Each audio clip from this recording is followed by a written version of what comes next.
The honourable member for Dartmouth North. Mr. Speaker, my question is for the Minister of Community Services. Nova Scotia is now the only province in Canada with closed adoption records. The Adoption Council of Canada believes that sealed adoption records perpetuate secrecy and shame within adoption. Mr. Speaker, for years, the minister has spoken firmly against calls from advocates to move toward a system of open adoption records in the province. However, a few weeks ago, the minister said in a radio interview that her department would begin consultations on this issue. Mr. Speaker, does the minister think it was appropriate to announce this policy change for the first time in a morning interview rather than speaking directly to stakeholders? The Honourable Minister of Community Services.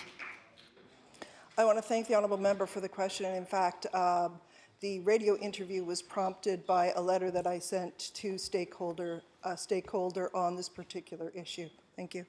The honourable member for Dartmouth North. I'm glad to hear that answer. Thank you. Mr. Speaker, adopted individuals and birth parents should not have different rights based on the province in which they live. Our caucus supports open adoption records within a framework of safeguards developed in consultation with stakeholders and advocacy organizations like those implemented in other provinces.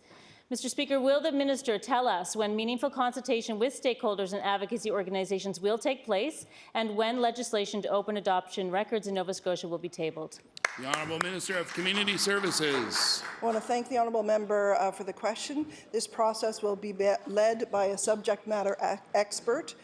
There will be a discussion paper released so that people who are contacting us, people that we are talking to, will be able to understand the difference between the various adoption systems. Mr. Speaker, I do want to correct one thing the honourable member has said. She has said that we have a closed adoption system. It is not entirely closed. Similarly, other adoption systems are not entirely open because in every case there is some form of a veto. So just so the honourable member understands that, number one. Number two, I would also note that we expect consultations to take place later this year with legislation to follow. Thank you.